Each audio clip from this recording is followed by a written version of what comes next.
Chapitre 14. Je regardai, et voici, l'agneau se tenait sur la montagne de Sion, et avec lui 144 000 personnes, qui avaient son nom et le nom de son Père écrit sur leur front. Et j'entendis du ciel une voix, comme un bruit de grosses eaux, comme le bruit d'un grand tonnerre, et la voix que j'entendis était, comme celle de joueurs de harpe jouant de leur harpe. Et ils chantaient un cantique nouveau devant le trône, et devant les 4 êtres vivants et les vieillards. Et personne ne pouvait apprendre le cantique, si ce n'est les 144 000, qui avaient été rachetés de la terre. Ce sont ceux qui ne se sont pas souillés avec des femmes, car ils sont vierges, ils suivent l'agneau partout où il va. Ils ont été rachetés d'entre les hommes, comme des prémices pour Dieu et pour l'agneau. Et dans leur bouche il ne s'est point trouvé de mensonge, car ils sont irrépréhensibles.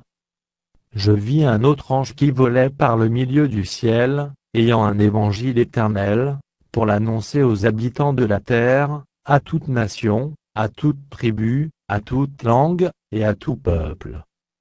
Il disait d'une voix forte: craignez Dieu, et donnez-lui gloire, car l'heure de son jugement est venue, et adorez celui qui a fait le ciel, et la terre, et la mer, et les sources d'eau. Et un autre, un second ange suivit, en disant: elle est tombée, Babylone la grande, qui a abreuvé toutes les nations du vin de la fureur de son impudicité.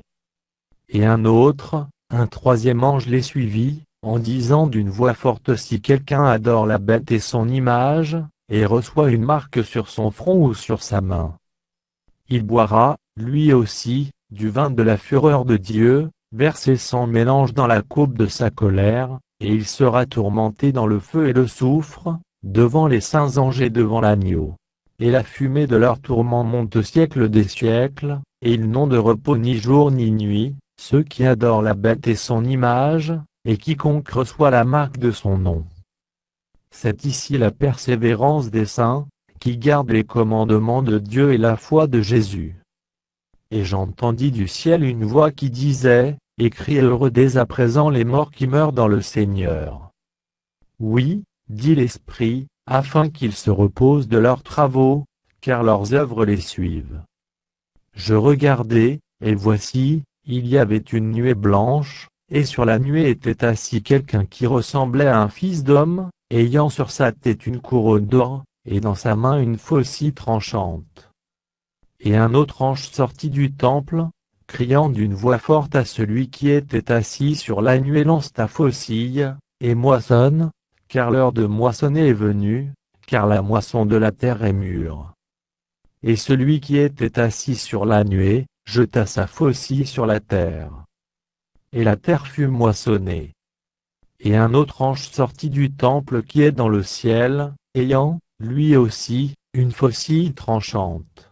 Et un autre ange, qui avait autorité sur le feu, sortit de l'autel, et s'adressa d'une voix forte à celui qui avait la faucille tranchante, disant: lance ta faucille tranchante, et vendange les grappes de la vigne de la terre, car les raisins de la terre sont mûrs. Et l'ange jeta sa faucille sur la terre. Et il vendangea la vigne de la terre, et jeta la vendange dans la grande cuve de la colère de Dieu.